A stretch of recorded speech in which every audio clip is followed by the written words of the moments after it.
Health's good, yeah. Thanks, Tricky. Don't believe the perception. He loves talking about God, does Tricky. Look, it's pretty ironic. Just before we had a school pass through here and Tricky said make room for them, they walked through, and I noticed the school, it was my school that I went to as a kid. And it kind of gave me tingles because, you know, you think about it, I went to school. I was going to say I worked hard, I didn't really, but I got through it. And I went to uni and I studied and I became a teacher. And I've been a registered teacher for 23 years. I've taught in high schools. I first started teaching in Rockhampton State High School. I've given blood, sweat and tears to this department right here. I've taught at university.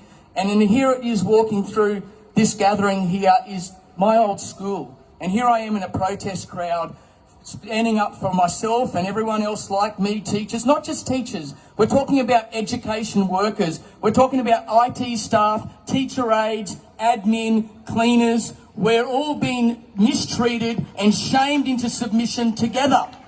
And this, it's so wrong. I mean, I was on the phone to the state government yesterday. Mark my words, we've got to keep calling them. We've got to keep writing to them. We've got to keep emailing. We've got to keep turning up to protests. We've got to get in the fight. The battle lines are drawn, friends.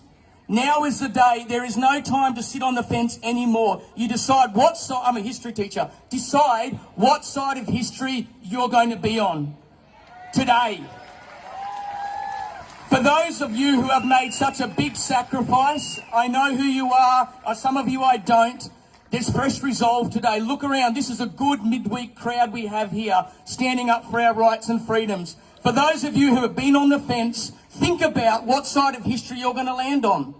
What, like Tricky said, think about the children. Well, think about what you're going to say to your grandchildren one day. When this came up, there was a globalist attempted takeover of nation sovereignty, the trashing of national cultures, religious ethics and morals to bring in some kind of soulless, loveless, godless, socialist, AI-driven New World Order. What did you do about it?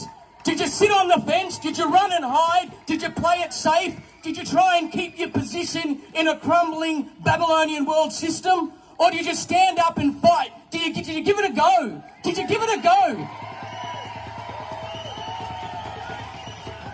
Tell your grandkids how much you sacrificed, how much you were prepared to lose, what you were prepared to do. I've spoken to business owners who've looked at me and said, Dylan, I was prepared to go to jail. There was no way I was ever going to push my workers to get that jab. I was prepared to go to jail. And they still felt like they didn't do enough. And I said, you did a lot. Good on you. And, we've made sacrifices. But today's a day I want to just remind everyone, there's people watching this live stream later, there's people watching this video later, I'm talking to you. If you think this is not coming for you, you're wrong. It is. What this rogue, ALP, socialist, Palaszczuk government is doing is cornering and chasing down a little vulnerable group of non-conformist education staff. They want to make an example of us. They want to show everyone what a social credit score system looks like and tastes like. You know what? Who's a teacher here? You'll recognise one of these. It's a behaviour card. If you're a student, you might even recognise it if you're one of those kids, right? They're putting us on a behaviour card right now. You know, not satisfied with stripping us of our career, of our livelihood, of our income for no good reason. We all have the basic God-given freedom to make a decision about the medical treatments that we receive. Bodily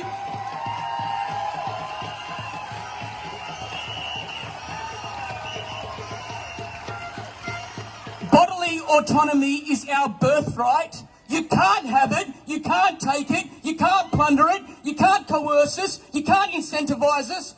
We're not going to do what goes against our own conscience. That's our God-given right. That's our birthright. It's not for sale.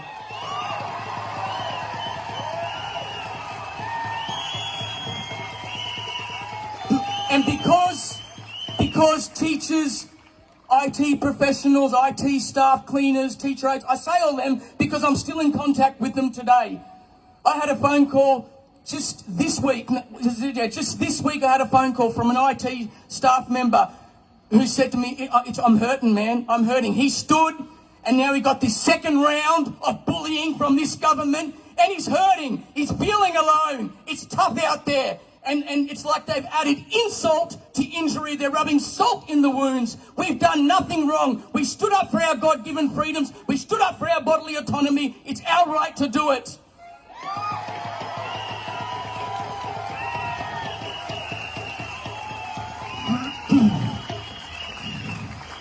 So, not content with having stripped us of... And now there's a rumour going around, even when I was speaking to a state member yesterday in the ALP, there's a rumour getting around that teachers somehow got some pay during this time. Let me assure you, from the 23rd of January, we didn't get any pay. That's a rumour. I don't know who's spreading it, but everyone out there needs to know we didn't get paid whilst we stood up for our very basic God-given freedoms and human rights. We did not get paid a cent, but we did it out of principle. And as Tricky said, many of us have sacrificed so much. I've got to meet so many of you, travelling down to Canberra, giving everything. I've spoken to teachers who have sold stuff, who are mowing lawns, and we're doing it because we're when I said to my friends who went back into the classroom, hold your head high. Your conscience is intact. Your bodily integrity is intact. And in fact, people in there should be thanking you. And I don't mind saying that to people face to face when they kind of go, I've got a bit of a breather, I'm not getting the third shot, no way. Well, thank a freedom fighter like me. Thank a freedom fighter like you. Because I tell you what, they purchase 7 or 8 shots per person, and they're not stopping it because they just think it's not a good idea anymore. It's because of us. It's because of the righteous resistance that rose up in this nation that they had no idea was there.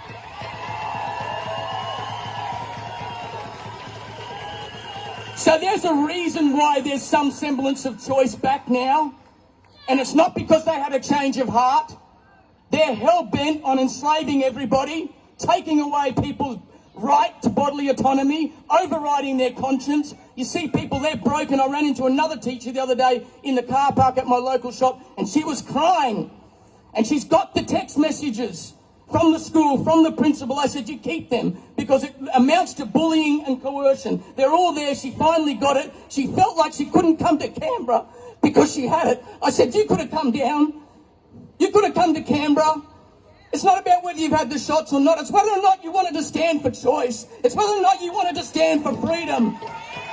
We're a big family here, and we'll stand with you. If you feel like you've been bullied and coerced, you tell your friends out there who've had a couple of shots and they didn't want them. You say, come to the next protest. You come along. Because people, this was an ambush on a lot of people, and they weren't ready for it. I feel like I was born for this day, when they came for me, they kicked me out of the school before the mandates were even in place. They set me up with a timetable that I wouldn't do, and I knew what was going on, and I had to get out, took leave. But I tell you what, a lot of people weren't prepared for it. And I feel for them, and I feel for every one of those people that I'm talking about. But this behaviour card, like the union was saying before, have a look at it. You see these kids are going around the classroom, they carry one of these. They're different. The other kids know about them. Oh, you're on a behaviour card. You're a naughty one. And you know what? They're meant to give it to the teacher to sign off. They're meant to give it to you at the start of the lesson so you can observe their behaviour, right? But they often give it to you at the end of the lesson. Okay, and then you sign. Teachers know what I'm talking about. But we're on one of these. And that letter that Tricky read out shows that this is about if you keep doing the wrong thing and keep being naughty, there may be more consequences for you. You know what I think this is about? I don't think they want us in there. I don't think they want teachers who are free thinkers, who are courageous, who have conviction, who think outside the box, who are ready to stand up against injustice and oppression and tyranny. I don't think they want you in there. That's the reality. The state system, the state education system is on tilt. It's on its knees already. It's gone to the dogs. Behaviour's up here. Staff morale's down here. There's woke agenda all through the schools. And they're trying to turn out conforming, debt slaves who don't ask any questions. That's what they want to turn out. And guess what? You and I, we don't fit that. We're not going to be the people who can deliver on that. You're not wanted in there. That's what this is about. It's like a hint. We took your money off you. You're coming back. You're battered and bruised. I tell you what, we're battered and bruised, but we're still standing. And we're always going to stand. And we're not going to be silent. And we're going to keep on speaking. And we're going to keep on turning up. Because we're just getting a taste. This is just a taste, friends, of what's to come. Teachers today, who's tomorrow? Who's next? Who's next? Wrap it up. Tricky, I'm just getting started, man. I really am. If you think I should have another... Right.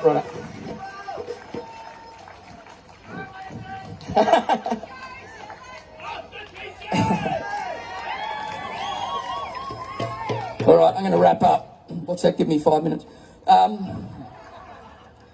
Apathy, lethargy, timidity will be the death of Western democracy and our freedom. So today is a day to decide what side of history you're going to be on, what you're going to tell your grandkids, and what you're going to do from here on in. Today is a day of fresh resolve, and today is a day of redemption as well. I'm a big believer in redemption.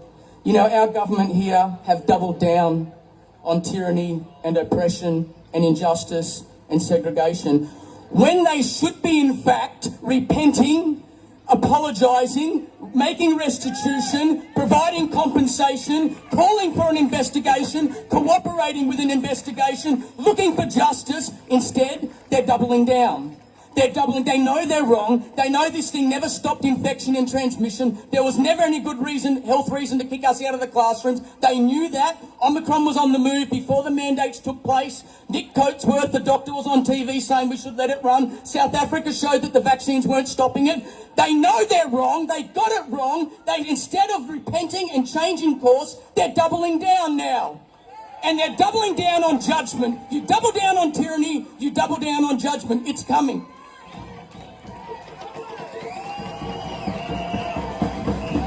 So, there's redemption for anybody. Choose today where you're going to go with this, what you're going to do. Look, people have been talking about, I would have lost my house, I would have lost this, I would have lost that. You're trying to keep your place in a world system that's falling away, guys. For what shall it profit a man if he gains the whole world and forfeits his soul? You're a living testimony to that quote by the greatest teacher who ever lived. And I want to finish now with just a quote by Dr. Martin Luther King Jr. He led the civil rights movement in America, as you know. And I'll just finish with his quote. It's profound. It's actually been something I've had to keep me going through these dark days. This quote right here, I'll read it out to you. Martin Luther King Jr., I say to you this morning that if you have never found something so dear and so precious to you that you will die for it, then you aren't fit to live. You may be 38 years old, as I happen to be, and one day some great opportunity stands before you and calls upon you to stand up for some great principle, some great issue, some great cause, and you refuse to do it because you're afraid. You refuse to do it because you want to live longer. You're afraid that you'll lose your job, or you're afraid that you'll be criticised, or that you'll lose your popularity, or you're afraid that somebody will stab you, or shoot you, or bomb your house, and so you refuse to take the stand. Well, you may go on and live until you are 90, but you're just as dead at 38 as you would be at 90. And the cessation of breathing in your life is but the belated announcement of an earlier death of the spirit.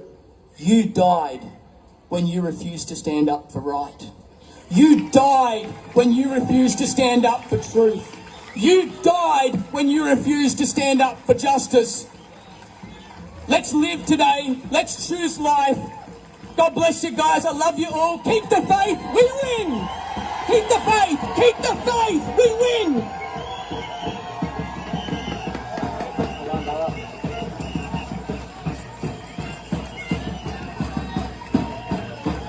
Dylan Oakley on fire today.